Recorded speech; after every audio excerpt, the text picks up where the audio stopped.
हे म्हणे उठ उठ म्हणे उठ. काय हो बाबा, झोपू पण देत नाही तुम्ही. अबे उठ, संध्याकाळ झाली आता, दिवसभर झोपून होता. थंडी किती वाजायली, मी नाही उठत तर मी झोपतो असं. अबे ते तुझा मित्र आला शुभिया, उठ जा बाहेर. ए म्हणे उठ, चल बाहेर जाळा केला शिकायला जाऊ. कोणी केला जा? ते बाजूचे आपले आजी नाही का मरतांगडे, त्याने केलं. ठीक आहे चल.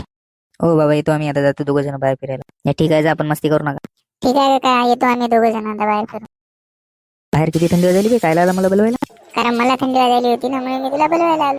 काऊन? ते गाणं ऐकलं नाही का ते, कोणतं? मित्र वनव्यामध्ये गारव्यासारखा, तसं तू माझ्यासोबत आता थंडीमध्ये चादरी सारखं. बरं बरं ठीक आहे चल, जाळ कुठं गेलेलं आहे तिकडे, चल जाऊ दे जाऊ. ओके चल, चल पटकन. काय रे लेकरो, काय करायला इकडं? काय नाही, चड्डी वल्ली झाली होती म्हणून वाळवायला आलो. अबे तुला चांगलं विचारायचं, चांगलं सांग ना. हो मग एवढ्या थंडीचं मी काही इथे जेवण करायला येणार आहो का? थंडी वाजायली म्हणून शिकायला आलो. ठीक आहे बाळा, ठीक आहे. बाबू हे कोणाचं काढतोय? अब माझ्या लेकराचं लेकरू आहे, मग नातू आहे ती. एवढं झालं कळायला पाहिलं नाही मी गावात. इथे नाही राहत ती, अमेरिकेला राहते. काय नाव आहे रे तुझं? राजू नाव आहे माझं, राजू. अबे मग मोठ्या माणसावानी काला बोलायला, जरा लेकरावानी बोल ना. अरे काका मग आवाज येतो म्हणाला काका म्हणे. मग म्हणे शुभ्या जेवण झाली की नाही? नाही बापानं झोपीतून उठून तसंच पाठवलं इकडे, घराबाहेर हाकलून दिलं म्हणून इकडे आलो ना तुमच्या घरी जेवायला. थंडी वाजली म्हणून शिकायला आलो, शिकणं झालं की जातो घरी जेवतो मग. आजकालच्या लेकराला काही बोलतात जमीन, असं बोललो की लगेच उलटून बोल. जाऊ दे दादा, पण थंडी लईच वाजायली हो. हो थंडीलीच वाजायली, पाण्याचा बर्फच व्हायला डायरेक्ट. मग काका सकाळी संडासला पाणी घेऊन गेल्यावर कसं होईल? कसं होईल म्हणजे? अबे म्हणे त्या पाण्याचा बर्फ होते, मग ते बर्फाने घासते ते. म्हणजे पाण्यानं धुवायचं कामच नाही. लेकरं लईच साबळे झाली.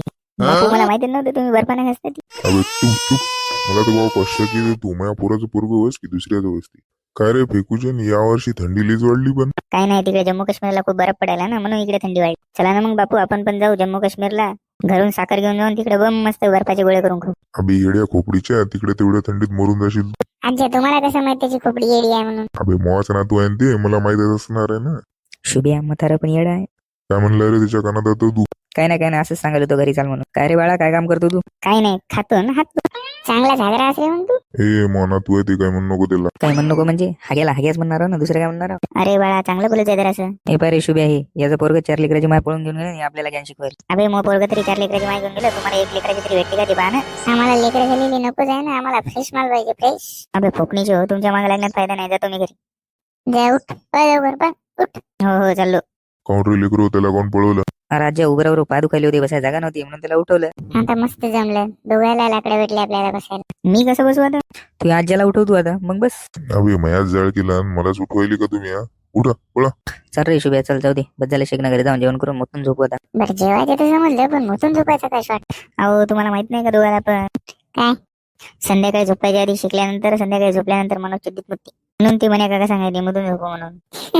असं आहे का? हो. बरं चला मग जातो आम्ही, तुम्ही दोघं शिका, आजी नाते.